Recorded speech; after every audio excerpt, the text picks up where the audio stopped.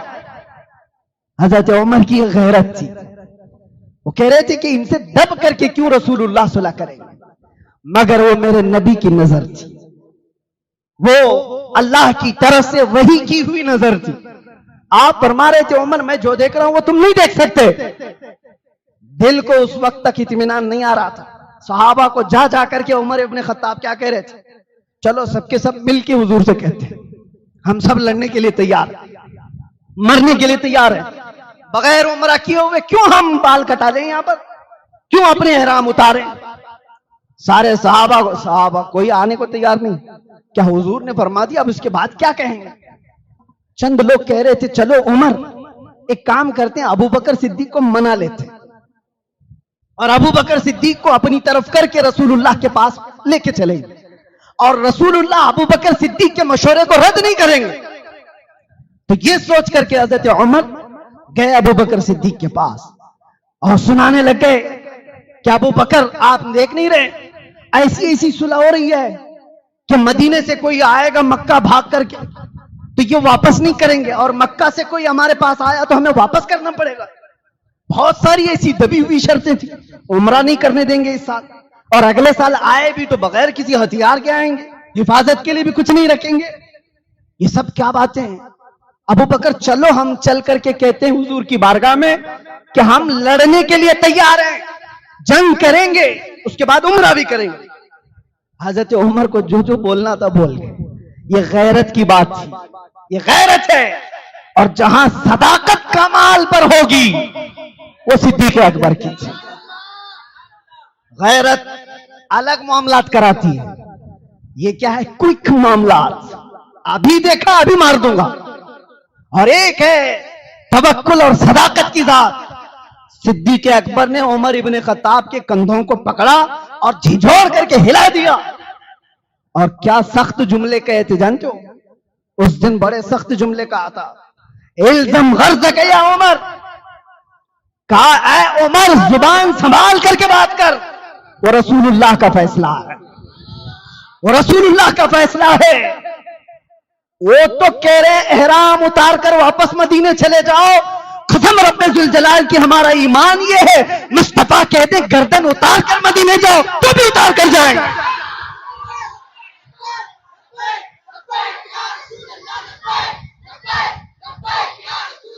یہ دیکھنے کے بعد عمر ابن خطاب نے کہا میں غلطی پر تھا، یہ میری غیرت تھی کہ ان کتوں سے دبیں کیوں، لیکن بات تو رسول اللہ کے حکم کی تھی، بات حضور کے حکم کی تھی۔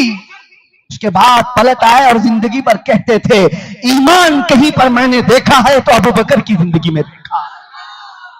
میرے عزیزو، غیرت یہ اپنا معاملہ کراتی ہے، لیکن صداقت جو ہے وہ حب مصطفیٰ کے ساتھ وہ صدیق اکبر میں کوٹ کوٹ اور بھری ہوئی تھی۔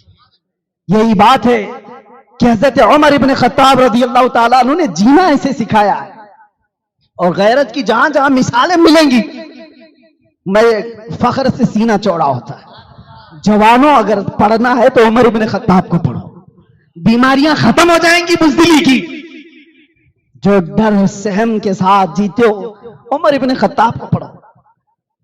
مجھے ایک بات یاد آتی ہے، ایک نوجوان وہ ایمان قبول کیا ہوا ابھی چند سالوں پہلے، اور اس نے آ کر مجھ سے کہا کہ میں داخل اسلام ہوا ہوں، مجھے نام رکھنا ہے۔ تو میں نے کہا آپ کو کیا نام پسند ہے؟ اس نئے مسلمان نے کہا میں عمر نام رکھنا چاہتا ہوں۔ کہا وجہ کیا ہے اس کی؟ بہت سارے نام ہیں۔ کہا اس لیے کہ اب میری زندگی جو شروع ہو رہی ہے وہ سٹرگل لائف ہے، پیچھے سارے لوگ دشمنی کریں گے، مار بھی سکتے ہیں، کچھ بھی کر سکتے ہیں، اور ان حالات میں میں یہ نام اس لیے رکھنا چاہتا ہوں تاکہ یہ نام اتنا اثر کرے کہ میں ان کے مقابلے میں بزدل نہ بنوں، دبا ہوا نہ رہوں۔ یہ نئے لوگوں کے دل میں یہ بات ہے میرے عزیز۔ عمر ابن خطاب کو پڑھو، احد کے میدان میں ہوا کیا تھا پتہ ہے آپ کو؟ جنگ پاسا پلٹ گیا تھا، جیتی ہوئی جنگ ہار گئے تھے۔ پہلے تو صحابہ نے ان کو اچھی طرح سے مارا، بھگایا، میدان چھوڑ کر کے بھاگ گئے، اور میدان میں جب سب بھاگ گئے تھے تو مال غنیمت صحابہ جمع کر رہے تھے۔ حضور نے فرمایا تھا ایک جبل رمات چھوٹی سی پہاڑی پر 50 تیر انداز صحابہ کو کھڑا کیا تھا۔ حضور نے فرمایا تھا جب تک میں نہیں کہوں اترنا نہیں۔ جنگ ختم ہو گئی تو وہ 50 تیر انداز صحابہ آپس میں کہنے لگے، حضور نے جنگ ختم ہونے تک کے لیے کہا تھا چلو اترتے ہیں، ہم بھی مال غنیمت جمع کرتے ہیں، لیکن کچھ صحابہ نے کہا نہیں ابھی رکو، حضور کا فرمان آیا نہیں۔ انہی باتوں میں 40 صحابہ اتر گئے۔ وہ لوکیشن جو تھا بہت ہاٹ لوکیشن تھا جنگ کے لیے، اور جیسے ہی وہ پہاڑی خالی ہوئی اس وقت خالد بن ولید کافروں کی طرف سے 200 گھڑ سواروں کو پیچھے سے لا کر کے انہوں نے حملہ کیا اور بھاگے ہوئے بھی واپس آ گئے۔ مسلمان بیچ میں پس گئے، اور ایسا کہ یہ جیتی ہوئی جنگ شکست میں بدلی 70 صحابہ کی شہادت۔ وہ بڑی دردناک جنگ ہے جس میں امیر حمزہ کا سینہ چیر کر کے کلیجہ چبایا گیا تھا، جس میں حضرت سعد ابن ربیع کو پیٹ کو پھاڑ دیا گیا تھا، جس میں انس بن نزیر کو سوائے انگلی کے کچھ نہیں ملا، ان کا پورے جسم کو رون دیا گیا تھا۔ یہی وہ جنگ ہے جس میں عبداللہ بن جہش کے جسم کے 80 ٹکڑے کر کے ہار میں پیرو کر کے پہنا تھا، رسی میں ڈال کر کے۔ جنگ بڑی سخت تھی۔ یہی وہ جنگ ہے جس میں